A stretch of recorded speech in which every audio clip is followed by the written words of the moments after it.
Let's bring in Patrick Johnston of the Province and Postmedia, who has penned this column. It is just popped on their website and on socials. He joins us from his home in Burnaby. How are you? I'm good, guys. How we doing? Oh, juicy.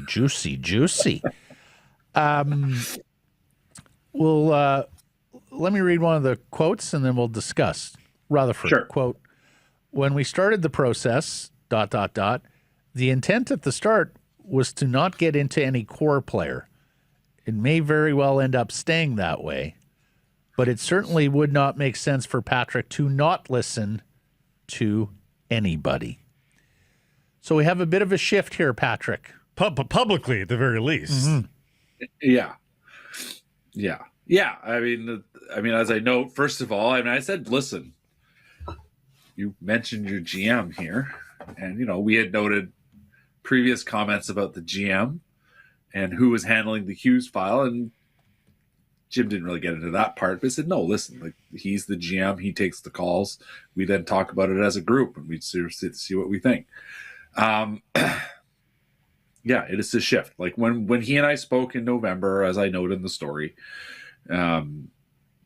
the intent at that point was to sort of, let's see what we can get for guys like Sherwood and Kane and Derek Forbort. We thought maybe was going to come back. Teddy Bluger, we thought they might actually have some trade value, but alas. Yeah, exactly. Like, let's be, these are the guys that get moved at the deadline. Let's start talking about these guys. Now, obviously, those guys are all still here.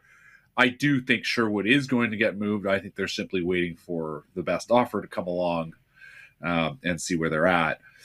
But no, that means, literally, as I note in the column, the impetus of this is Drager going on TSN and saying, hey, they're willing to talk about Elias Pettersson.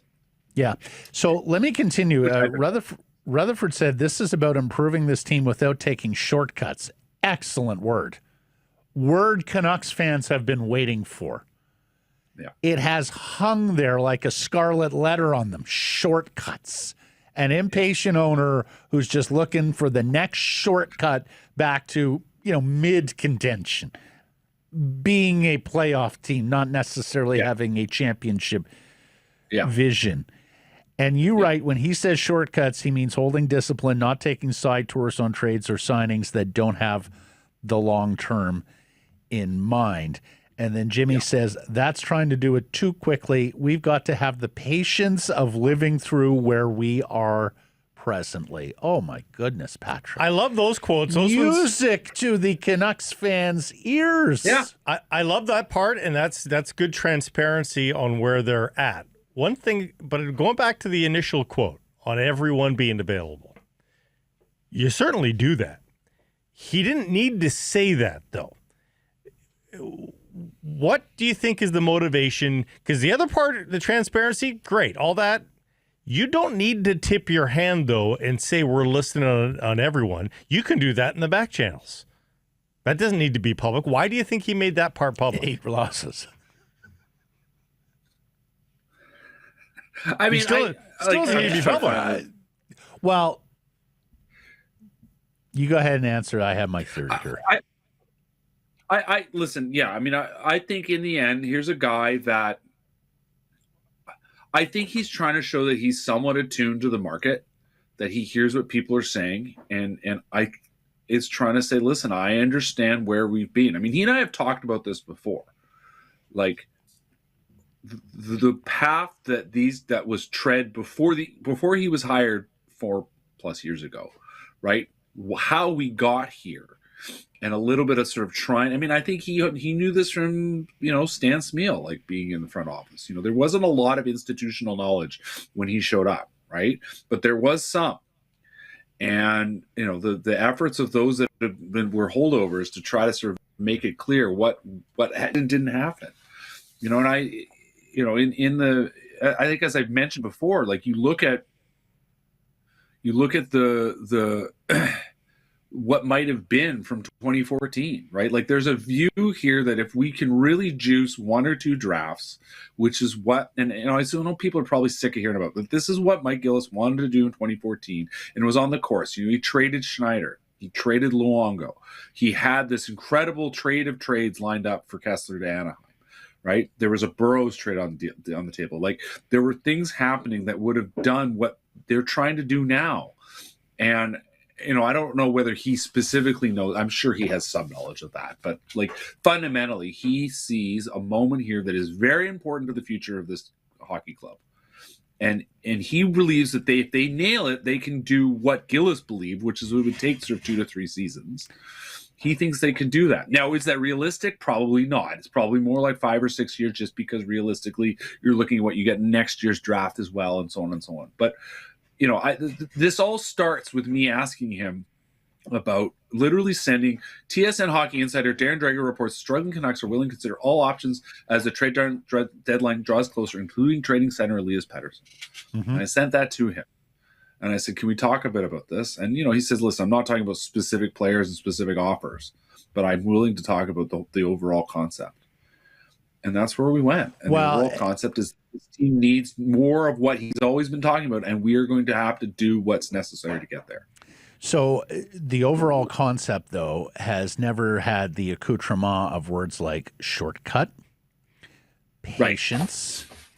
Right. In the past, it's been 1 to 2 years. I noted he said 2 to 3 years to you, Patrick. And, he said 2 to 3, and he, yeah.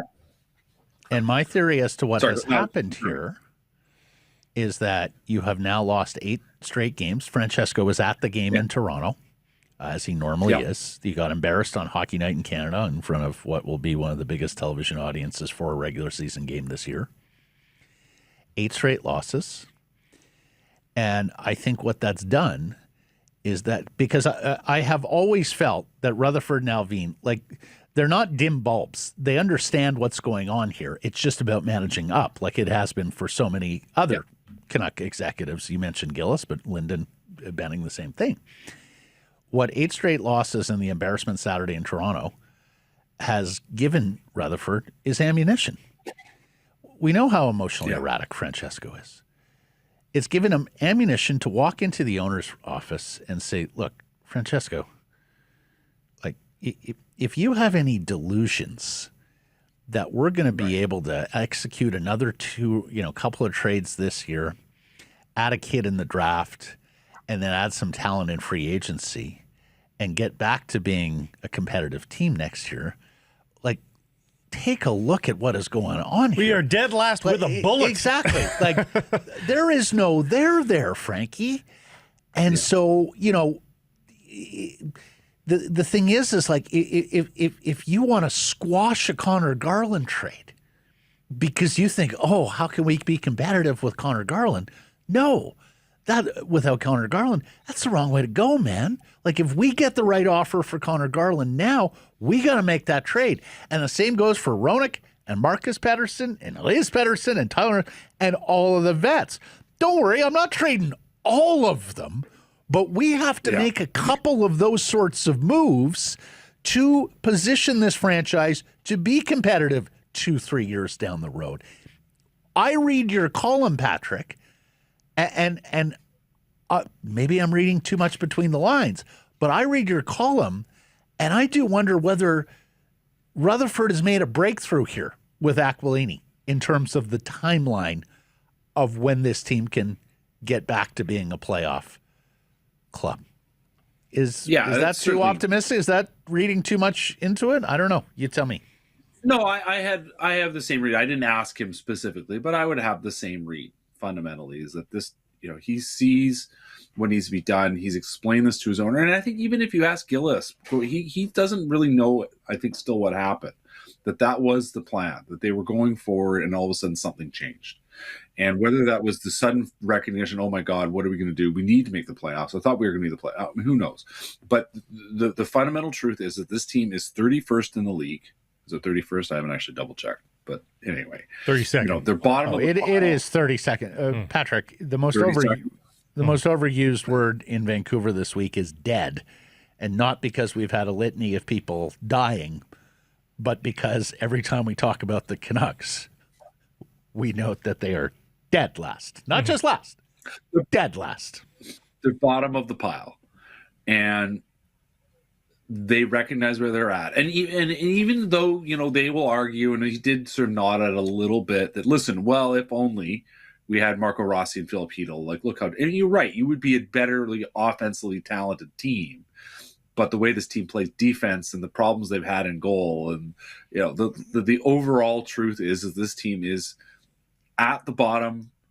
They played themselves to the bottom, and the idea that, as you said, a quick trade here or there, a shortcut, will fix this team and get them back in playoff contention. Like we've heard obviously Adam Foote even as recently as last week. Oh, the playoffs, and I think people saw the post game exchange with Jake DeBrusk talking about, well, we need to get back some wins. I think Jake now means for the sake of their sanity, they need some wins. When I talked to him 10 days ago, back to back, like there, you could see he's sort of, there's that glimmer in his head. These guys play until they're out, they do believe in, but they know they're out, right? Like it's cooked. There's still 30 whatever games to go. They know it's cooked. And so like, that if that's what everyone's saying, and listen, I know that I've heard, I think a couple of weeks ago or maybe a month ago, Francesco was sort of meeting with everybody, if you will. And I'm sure the message that he has heard from everybody is, listen, man, this ain't happening. Let's be smart. Let's go for it right now, because the faster we do it, the sooner we'll come out of this. We need a good draft. We need a big draft this summer. We need another good one next summer. That takes you 2 years out of this. If you get a high-end guy in the summer in the draft this summer, that guy's in your lineup in 20, could maybe next fall, but 2027, 28, right? Then the guy that you have from the 27 draft is in your lineup 28, 29, 29, 30, which amazingly is 3 years from now. That season becomes a season where you've got like a 19, 20-year-old forward, and you've built up your defense. You've got, whatever else. Like then you're starting to bank towards something. You're looking at where the Sharks are now, or you're looking at where the Sabres are now, and that's where you want to be. That's 3 years from now, Patrick. I think there's still a lot of fans that are saying, okay, I could do it 2 years of losing, but you're talking about 3 here for sure, not including this one. So it'll really be 4 years. Is that more realistic? Absolutely. That's the challenge. And well, listen, he says 2 to 3 years. That's what I mean. Like you're talking about 3 seasons from now, right? As opposed to the Buffalo nonsense and he didn't say Buffalo, but he said, 6 to 10 years? I mean, that's directly talking about what's happened in Buffalo, which is that, let's not forget, they had Jack Eichel, right? And then they went out and got Kyle Oposo, and it all went south. And, I put the Oposo example to him, and he said, well, listen, that doesn't mean you don't get useful veterans. You brought up Nick Foligno, right? Like, look what they've done in Chicago. Now, I'm not sure if Chicago is exactly on a site, but if it were me, given the sort of missteps I think Kyle Davidson has made there, but on the whole, the team is pointed upwards, and Nick Foligno is the captain of that team. So, I guess point taken. And so that's why, I then asked him about, like, what about a guy like Tyler Myers? Is that the kind of guy? He goes, listen, we have to listen on everybody. Right? Like the 3 veteran defensemen, I think, are important given we have 3 young defensemen. But if someone makes an offer, we're not going to say no on, right off the bat, right? Yeah. A lot of guys at club are without or with no move or no trade clauses though in this category. I mean, what do you think the likelihood is that guys like DeBrusk and Philip Roenick, even if you got offered sun, moon, and stars, Marcus Pettersson, are going to say yes to waiving their no-move clause? Do you get the sense there's any appetite? And we are, I think, all in lockstep that Tyler Myers is probably not going to say yes to that. No, I think Tyler Myers is the most unlikely one. Yeah. At this point, I mean, I suppose maybe if there's a chance at the end of next season, he's a free agent, so on. A year from now, maybe. Yeah. There are specific family reasons. There's family reasons there, so I just think he's unlikely. But no, listen, Jake DeBrusk signed on for a project that is not on right now, right? Mm-hmm. Jake DeBrusk is a good winning guy. Like as I mentioned, I chatted with him and asked him. I said, I want to be here as part of the solution, right? There's no abandoning ship as far as I can tell from him. Philip Roenick in the end is playing his heart out, and I think playing very well, and obviously has his big new contract and has showed well as a leader, at least internally. But if you were presented a chance, a top team wants you to come be one of their guys. Like, I have a hard time imagining. He says no. Marcus Pettersson maybe is the same. I mean, certainly he's signed on to be a certain guy. I think Marcus Pettersson is a guy they do want to keep around. I think they would take a lot to get rid of him, for them to part with him. I think they value what he brings and the calmness he brings, even if he's not having the best season. But if they're there, they'll go, right? Like, I think it was very clear, and this is why I did ask specifically of a guy like Myers. I said, is that someone you would go with? And he said, no, it's like, listen, the veterans are important, but if there's an offer there, we've got to think about it. Yeah, you're right about Myers being the least likely to go. Tyler and his wife, Michaela, have detailed their son, Tristan, and some of his health challenges. Yeah. And my understanding is there's specifically great care in this community, which... Yeah. So I'd be very surprised until it becomes the limited no trade next year for Tyler Myers. But yeah, some of those other guys, I think it's worth wondering, like, how long do you want to stick around for this? Can I just ask you a question about your Saturday column? Because that was a banger too, buddy. I can't even remember anymore. Which one was that? Well, I just noted people were gleaning that would San Jose, Chicago, a team like that, who think they're in ascension, be the candidates on Elias Pettersson beyond the longtime Carolina interest we've known? Well, I've heard about LA. Do you think, I heard about LA after that. San Jose is me kind of guessing. I'd heard Chicago. San Jose, I look at San Jose, though, and I think as a trade partner, right? Like, you have to think about that as well. We see Steve Staios goes and watches the Canucks. Great. Looking for right shot defenseman. Great. Could he really actually get Philip Hronek? I don't know. There's not, they've got Yakimchuk, who's like an interesting prospect, but not a blow you away prospect. There's not a lot else there. They've got a couple of interesting centers, but I'm not sure that's where they're going. And also, like, are they even going to the playoffs? So if you're Philip Hronek, where would you rather be, here or there, if you're not going to the playoffs? You know what I mean? Yeah, all the hassle for no guarantee of the playoffs. Yeah. And, you look at a team like San Jose, which is banking in the right direction, has a lot of young players. They're gonna, if they want to add, they are in a position where maybe they do want to make a win now upgrade, right? You add a guy like Elias Pettersson as well as he's playing. That adds a lot to your lineup. And you're going to have to give up something. So San Jose was more me speculating. Okay. But Chicago, LA, we know Carolina's been interested in the past. Like, I have no doubt, given how he's playing, even if he's only, hasn't had a bit of a scoring slump a little bit, like, he's back scoring now and he's just doing all kinds of things and he's showing up on highlight reels, and that's what matters, right? Like, teams are going to take notice. Mark this down. I think Elias Pettersson would wave for a heartbeat in Los Angeles. Oh, yeah. His wife's half from there. has, Wyoming via L.A., yes. Well, but that's where they met. That's right? where she was based. And also, I heard he's buddies with all those, like, Swedish pop music producers who are based in L.A. Yeah. I think Bublé might have even been the introductory fella there. Yeah. I mean, remember when, before he signed his extension and we were all wondering, what's he going to do? People said to me, I said, this guy is really, like, LA is the kind of place he wants to be, and it is obviously a very different media environment, right? It is a place you can play and be a star and also not have to talk to us. And then disappear. Yeah. Okay, Patrick, we'll let you go. We appreciate this. A regular hit with Patrick live on a Wednesday here, but appreciate you making the time. Great column.